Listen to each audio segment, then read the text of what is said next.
매주 금요일마다 전해드리는 사이언스 데이의 섹션 코너 과학계 이슈 브리핑 시간입니다. 유승민 리포터와 함께합니다. 안녕하세요. 안녕하세요. 네, 지구 온난화로 인한 기후 변화가 가속화되면서 산림의 중요성은 더 커지고 있습니다. 이 산림을 건강하게 유지하기 위해서 모니터링 시스템을 구축한다고 하죠. 네, 산림청은 지난 2011년부터 매년 200곳의 표본을 정해 산림의 건강과 활력도를 조사 평가하고 있는데요. 매년 많은 데이터가 쌓이고 있는데 이 데이터를 정밀하게 분석하고 표준화하는 평가 기법의 개발이 필요한 시점이 됐습니다. 산림청은 국가 산림 건강성 진단 체계를 구축해 산림 건강의 변화 상태와 취약성을 분석해 종합적인 산림 관리 방안을 마련한다는 계획입니다. 생물 다양성이나 활력이 떨어졌는지 또 생산이 정지된 상태인지를 분석하므로 미리 산림 병해충 발생을 막고 또 산사태를 대응할 수 있는 건강성 모니터링입니다. 사람이 정기검진을 받듯이 산림도 정기적으로 진단을 관리하겠다는 산림 건강성 진단 체계를 통해 지속 가능한 산림 자원의 토대가 되기를 기대해봅니다. 네, 그렇군요. 유승민 리포터 혹시 SF 영화 좋아하세요? 네, 좋아합니다. 저 아바타 굉장히 재밌게 봤거든요. 네, 그렇군요. 저도 참 재밌게 봤는데 사실 과거 SF 영화 속에 나왔던 기술들이 현실이 된 경우가 굉장히 많잖아요. 그렇죠. 상상이 아니라 과학이 담겨 있는 건데요. SF 영화를 통해서 창의력도 키우고 과학 지식까지 높일 수 있는 국내 최대 규모의 축제가 열렸다고 하죠.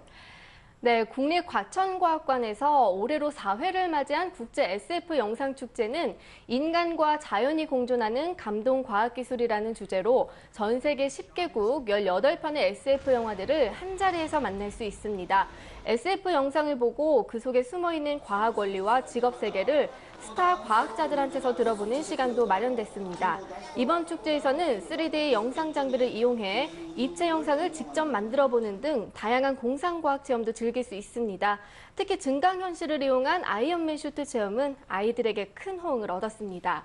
이 밖에도 미래 기술 전시와 성인과 전문가를 대상으로 한 국제 비주얼 이펙트 세미나 등 부대 행사도 마련됐습니다. SF 영화로 창의력을 키우는 것은 물론 과학 지식까지 얻을 수 있는 이번 축제는 오는 29일까지 과천과학관에서 계속됩니다. 네, 뭐 아이언맨 슈트 체험은 성인인 저도 하고 싶어지네요. 자, 지구 주위에 형성된 전자로 이루어진 두 개의 강력한 방사선띠를 반알렌 벨트라고 부릅니다. 지난해 발사된 인공위성이 방사선 벨트 하나를 추가로 발견했는데요. 이 벨트의 생성 원리가 밝혀졌다고 합니다. 자세한 소식 들어볼까요?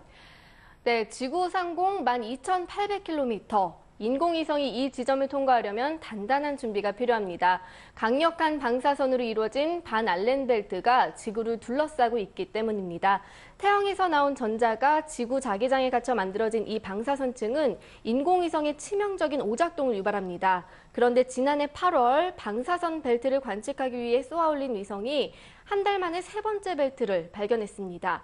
하지만 기존의 벨트 형성 원리로는 새로운 벨트의 존재 원인을 설명하지 못했습니다. 그런데 이번에 국내 과학자가 참여한 국제 공동 연구팀이 새로운 방사선 벨트의 생성 원리를 밝혀냈습니다. 먼저 발견한 두 개의 벨트보다 2배 이상 높은 에너지 상태에서 새로운 형태의 지구 파동이 결합되면 이 방사선 벨트가 형성되는 것을 시뮬레이션을 통해 확인한 겁니다.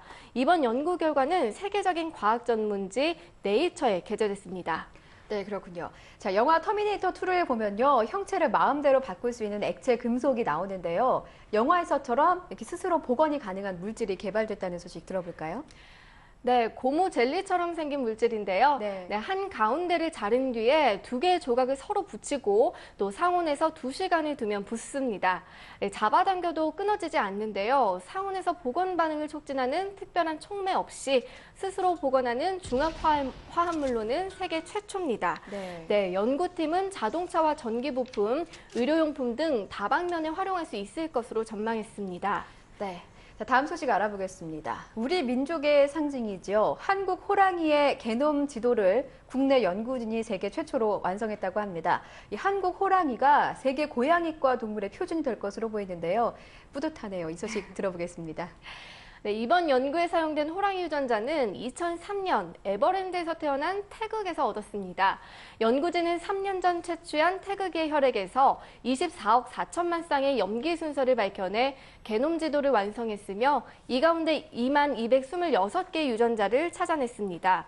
연구 결과 호랑이는 개나 쥐와는 달리 이 단백질 소화 관련 유전자와 냄새 수용체, 또 근육 섬유질이 유달리 발달한 것을 확인했습니다. 사냥에 유리하고 또 절대적으로 육식을 하도록 진화한 건데요. 특히 서양 연구자들이 사자를 대상으로 고양이과 표준 게놈을 만들려는 상황에서 한국 호랑이가 세계 표준이 됐다는 의미도 있습니다. 이번 연구 결과는 국제과학 전문지인 네이처 커뮤니케이션스에 게재됐습니다. 네, 다음 소식 알아보겠습니다. 전자 발찌를 차고 다시 범죄를 저지르는 사례가 최근 잇따르고 있습니다. 이 같은 전자 발찌의 허점을 보완한 스마트 시스템이 개발됐다고 하는데요. 이 소식 전해주시죠. 네, 법무부와 경찰은 범죄자 신상정보 공유 시스템을 구축했습니다. 이 기본 시스템을 바탕으로 지난 7월부터는 진화된 대응 체계가 갖춰졌습니다. 바로 112 스마트 시스템인데요. 여성이 있는 곳에 주소를 입력하면 반경 500m 안에 사는 이 전자발찌 부착자의 신원 정보와 거주지가 나타납니다. 전국 경찰서와 지구대는 물론 순찰차 내비게이션을 통해 같은 정보를 확인할 수 있고 또 오는 11월부터는 스마트폰으로도 볼 수 있게 됩니다. 112 스마트 시스템을 통해 경찰의 성범죄자 감시 기능과 또 성범죄 예방 효과가 강화될 것으로 기대됩니다. 네, 유승미 리포터와 함께 과학계 이슈 짚어봤습니다. 오늘 말씀 고맙습니다.